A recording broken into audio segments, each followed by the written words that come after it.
नमस्कार. फुडकट्टामध्ये आपलं सगळ्यांचं स्वागत. आज मी करणार आहे थंडीसाठी पौष्टिक, देशी पण चविष्ट अशी कुळथाची शेंगोळे रेसिपी. या रेसिपीला आपण आजीची खास रेसिपी असं म्हणू शकतो, कारण ही पारंपरिक रेसिपी आहे. हिवाळ्यात शरीराला उष्णता आवश्यक असते आणि ही उष्णता या कुळथांपासून आपल्याला मिळते आणि त्याची आपल्याला या दिवसात गरज असते.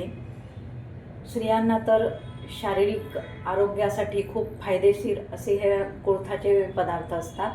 त्यातला हा एक म्हणजे कुळथाच्या पिठाच्या शेंगोळ्या. रिच प्रोटीन असलेला, थंडीसाठी उपयुक्त, परफेक्ट प्रोटीन देणारा असा हा कुळथाचा पदार्थ म्हणजे कुळथाच्या पिठाचे शेंगोळे आज मी करणार आहे. या कुळथाचं पीठ दोन प्रकारे करतात. ते दोन प्रकारे करण्यासाठी काय प्रोसेस आहे ते मी तुम्हाला रेसिपी करताना मध्ये सांगणार आहे. तर आपण आता सुरुवात करू.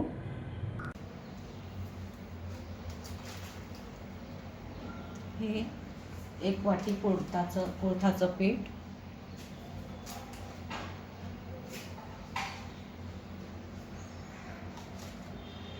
हे 1 वाटी आहे माप. यात आपण आता तिखट, मीठ, मसाले घालू.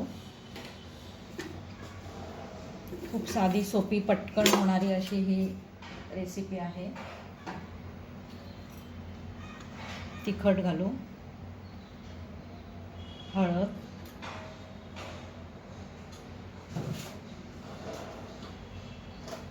हिंग,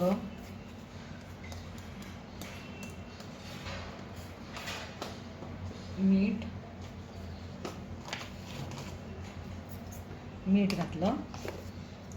तर आपण ही लसणाची पेस्ट आहे ही घातली. लसूण घालायचा, छान चव येते कुळथाला. आता आपण हे पीठ भिजवू.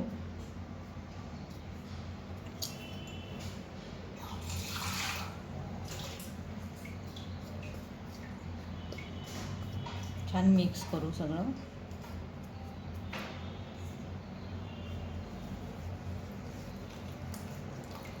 पीठ भिजवून घेऊ आपण. हे आपलं पीठ भिजवून झालं आहे. आता आपण हे रेस्ट करायला ठेवू. या पिठाचे आपण आता शेंगोळे करायला सुरुवात करू. पोळपाट घ्यायचं, पोळपाटाला थोडं तेल लावायचं.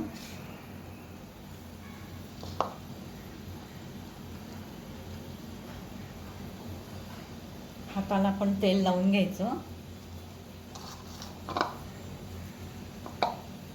आणि असा छोटा गोळा घ्यायचा, असा लांबट करायचा आणि पोळपाटावर आपण असं बोटांनी अशी बोटं लांब करायची, मध्ये जवळ घ्यायची. असं करत करत आपण याचे लांबट शेप देऊन हे करून घ्यायचं, लांबट गोळा.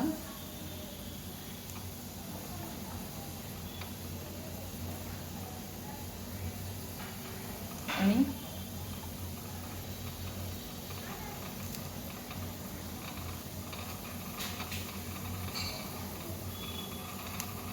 असा आकार देऊन आपण असे शेंगोळे करून घ्यायचे.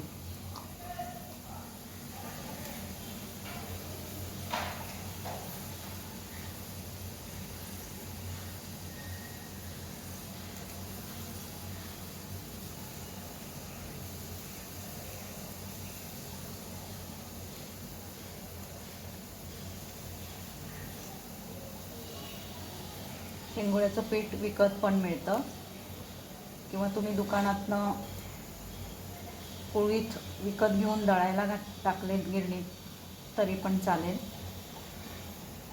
पीठ ताजं असलेलं चांगलं, ताजंच हवं. हे असे आपण आता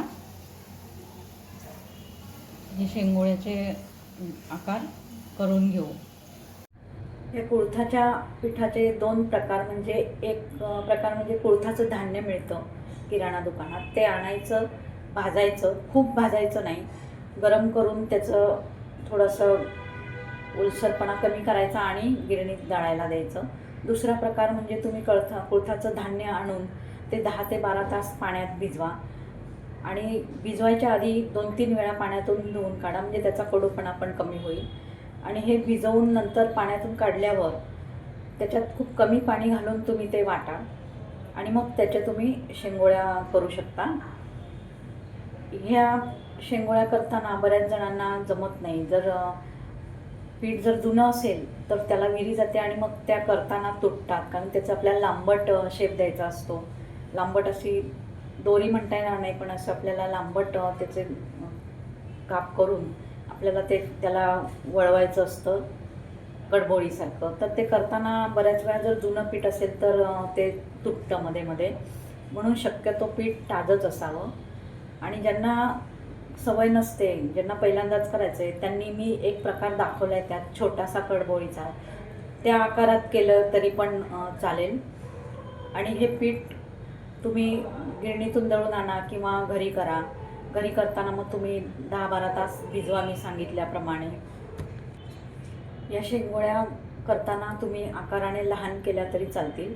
आणि उकळताना पाणी उकळल्यावरच त्यात तुम्ही त्या शेंगोळ्या सोडा. आणि हे शिजलं हे कसं समजायचं, तर त्या वर तरंगायला लागतात, तेव्हा समजायचं की शेंगोळे शिजले आहेत. या शेंगोळ्याच्या पिठात खरं तर काहीच घालायची गरज नसते, फक्त एक लसूण मात्र अवश्य घालायचा. शेंगोळ्याचा कुठलाही पदार्थ करताना लसूण घालायचा, ठेचून घालायचा शक्यतो, पेस्ट करून. बाकी तुम्ही काहीच घातलं नाही, मिरची, खोबरं, तरी पण चालेल. पण तरी तुम्हाला जर हवं असेल, जरा स्पायसी हवं असेल, झणझणीत हवं असेल, तर तुम्ही त्यात मिरचीची पेस्ट, लसूण, हिंग, जिरे आणि कोथिंबीर, ओलं खोबरं वाटून घातलं तर चालेल. जर तुम्हाला लहान मुलांना द्यायचं असेल तर तुम्ही हे काहीच न घालता मी ज्या पद्धतीने केलं आहे त्या साध्या पद्धतीने करा. लसूण मात्र फक्त घाला आणि लहान मुलांना याची सवय ठेवा. 1-2 वर्षापासूनच त्याचं पाणी जे असतं, रस्सा, ते लहान मुलांसाठी कसं करायचं ते पण मी तुम्हाला त्याची रेसिपी दाखवेल. त्यांना पण लहानपणापासून 2-2 चमचे 1-1.5 वर्षाचे असल्यापासून सवय करा. आणि स्त्रियांसाठी हे कुळीथ जे आहेत हे खूपच आरोग्यासाठी फायदेशीर आहेत आणि इतरही आजारांमध्ये याचा खूप फायदा आहे. शेंगोळ्या करताना ते आपण जेव्हा वळतो तेव्हा ते तुटतं, तर तुम्ही त्यासाठी त्यात तांदूळ पीठ, ज्वारी पीठ घातलं तरी चालेल, म्हणजे मग ते करताना तुटणार नाही. असं पण केलं तरी तुम्ही चालेल. जर नवीन पीठ असेल तर तशी वेळच येणार नाही. मी परत एकदा दाखवते. इथे तेल लावायचं, छोटाच गोळा घ्यायचा, कारण तो भरपूर मोठा होतो लांब केल्यावर. ह्याच्या अर्धा घेतला तरी लांब होणार आहे. आधी मी बघते ह्याचा किती होतो, तुम्ही याप्रमाणेच करा. आधी असं लांबट प्लेन करून घ्यायचं आणि आता पोळपाटावर ठेवायचं. आधी एका हाताने होतं, पण नंतर 2 हातांनी करायला लागतं. आता इथे जर जास्त वेळा केलं ना बारीक झाल्यावर तर हे तुटतं, म्हणून मग हळूहळू असं लांब करायचं, जोर द्यायचा नाही.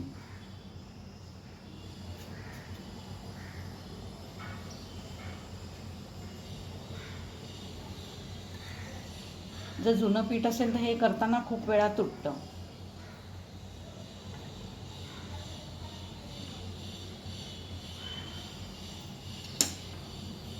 आता हे अपुरं पडतंय पोळपाट. मी हे असं इकडे वळवून घेते, कारण हे पोळपाटाच्या खाली आलं तर तुटणार आहे. हे वळताना हे असं वळवून घ्यायचे मोठे मोठे आकार आणि मग इथे पहिलं हे टोप हे करायचं, प्रेस करायचं आणि हे असं कडबोळीसारखं, आणि मग हे पण टोप प्रेस करायचं. हे असं तयार झालं. यातली सोपी पद्धत दाखवते. छोटा गोळा घ्यायचा, एकदम छोटा, आणि फक्त हे असे आकार पण केले कडबोळीसारखे असे तरी चालतं. आणि पिठीला विरी गेली असेल तर हे एवढेच करा, म्हणजे ते पण पीठ तुम्हाला वापरता येईल. आणि हे कुळथाच्या पिठाची पाणी घालून स्लरी करून घेतली आहे. ती कशासाठी ते मी नंतर तुम्हाला सांगते. हे आपले सगळ्या पिठाचे आता शेंगोळे करून झाले. पोळपाट कमी पडतं म्हणून ताटावर पण आपण करू शकतो. असं मोठं ताट घ्यायचं, त्याच्या मागच्या बाजूला तेल लावायचं. हा पण एक प्रकार मी दाखवते, म्हणजे तुम्हाला.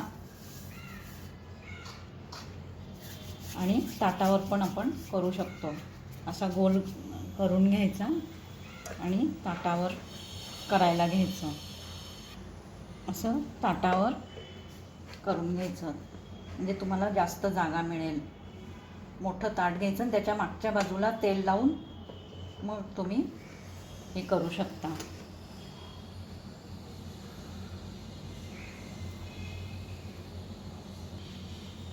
असं आपण आता हे वळवून घेऊ. हे केलं ताटावर. याच्यापेक्षा मोठं करायचं असेल तरी तुम्ही करू शकता आकार. आता आपण फोडणी देऊ. तेल घालू.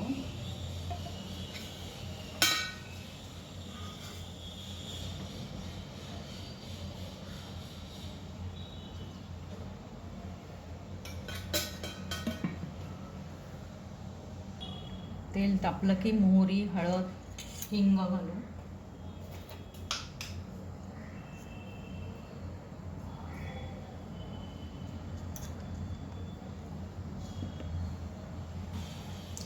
मोहरी घातली, हळद, हिंग. आपल्याला यात आता पाणी घालायचं आहे. गॅस बंद करते.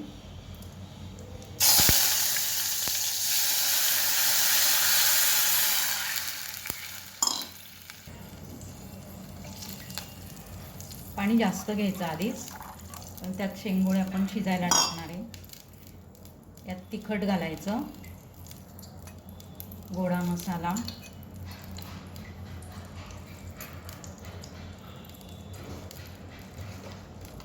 मीठ जरा कमी घालायचं कारण आपण शेंगोळ्यात मीठ घातलं आहे.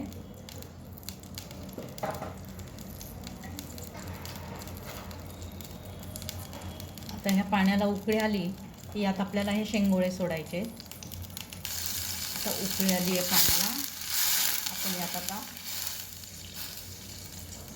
हळूहळू शेंगोळे सोडू.